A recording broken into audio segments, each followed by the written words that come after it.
सांगलीत रक्ताचे पाट, नेत्यांना सत्तेची लाट, चिमुकल्याच्या रक्तापेक्षा निवडणुकीचा मलिदा मोठा, पालकमंत्री आणि खासदारांचा असंवेदनशील चेहरा. सांगलीत असूनही चिमुकल्याच्या कुटुंबाकडे फिरवली पाठ.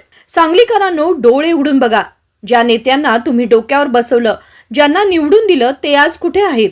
सांगलीत एका निष्पाप चिमुकल्याची गोळ्या घालून निर्घृण हत्या होते. एका आईचं काळीज काळजापासून हिरावलं जातं. आणि आमचे सांगलीचे लोकप्रतिनिधी कुठे आहेत? ते मतांच्या राजकारणात, बैठकांमध्ये आणि हॉटेलच्या वातानुकूलित खोलीमध्ये मशगूल आहेत. लाज वाटली पाहिजे या व्यवस्थेची. जिल्ह्याचे पालकमंत्री चंद्रकांत पाटील सांगलीत येतात, पण कशासाठी? विधान परिषदेच्या निवडणुका जिंकण्यासाठी.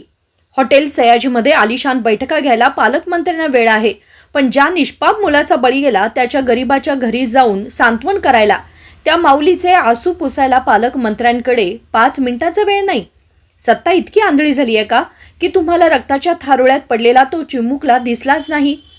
खासदार विशाल पाटील यांना कडेगावला जाऊन निवडणुकांच्या बैठका घ्यायला वेळ आहे, पण त्यांच्याच प्रभागात एका चिमुकल्याचा खून होतो आणि तिकडे पाठ फिरवता. आणि तुम्ही त्या सांगलीत राजकीय कार्यक्रमांचे हार तुरे स्वीकारत फिरताय. नुसतं संसदेत जाऊन पोपटपंची करण्यापलीकडे तुम्ही सांगलीसाठी काय केलं? आणि त्यांचे पुतणे हर्षवर्धन पाटील याच प्रभागातून लोकप्रतिनिधी म्हणून निवडून आलेत. त्यांनी या घटनेकडे पाठ फिरवली का? कारण निवडणुका संपल्या आहेत, मतं मिळून गेली आहेत. आता जनता मेली काय आणि जगली काय, तुम्हाला काय फरक पडतो? आज सांगलीची जनता विचारतीये, तुम्ही लोकप्रतिनिधी आहात की सत्तेचे भुकेले लांडगे? तुम्हाला फक्त मतं पाहिजेत. निवडणुका आल्या की पायघड्या घालायला येता आणि जनता मरणाच्या दारात असताना तुम्ही निवडणुकीच्या पार्ट्या झोडता. सत्ता म्हणजे तुमच्यासाठी सर्वस्व झालंय का? जनता मेली तरी चालेल, पण तुमची खुर्ची टिकली पाहिजे, हाच तुमचा अजेंडा आहे का? नेत्यांनो, लक्षात ठेवा, जर सत्तेच्या नशेत तुम्ही जनतेला किरकोळ समजत असाल तर हाच सांगलीचा सामान्य माणूस तुम्हाला तुमची जागा दाखवल्याशिवाय राहणार नाही. आधी त्या चिमुकल्याला न्याय द्या. गुन्हेगारांना आणि त्यांना पाठीशी घालणाऱ्यांना जेलमध्ये सडवा.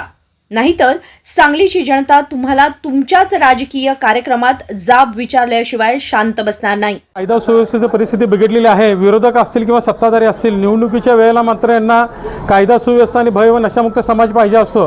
आणि निवडणुका झाली की एकमेकाच्या घरात राख्या बांधायचे, वटसावित्रीची पौर्णिमा करायची, मात्र जनतेला वारा सोडायचा धंदा ह्या सांगली जिल्ह्यातल्या सर्व लोकप्रतिनिधींनी आखला आहे. त्यांचा सांगलीकर नागरिक म्हणून निषेध व्यक्त करतो. येत्या 8 दिवसात कायदा सुव्यवस्था व्यवस्थित झाला नाही तर एकतर सरकारनं आम्हाला मारून टाकावं, नसेल तर कोण आमच्या अंगावर आलं तर त्याला मारण्यासाठी, संरक्षणासाठी बंदुकीचे लायसन द्यावे. खासदार संसदेमध्ये बोलत असतात, ट्विटरवर बोलत असतात, पण प्रत्यक्षात मात्र कृती करताना दिसत नाही. गेले खासदारांना सुद्धा अपक्ष म्हणून विरोधात, भारतीय जनता पार्टीच्या विरोधातला रोष म्हणून लोकांनी निवडून दिलं.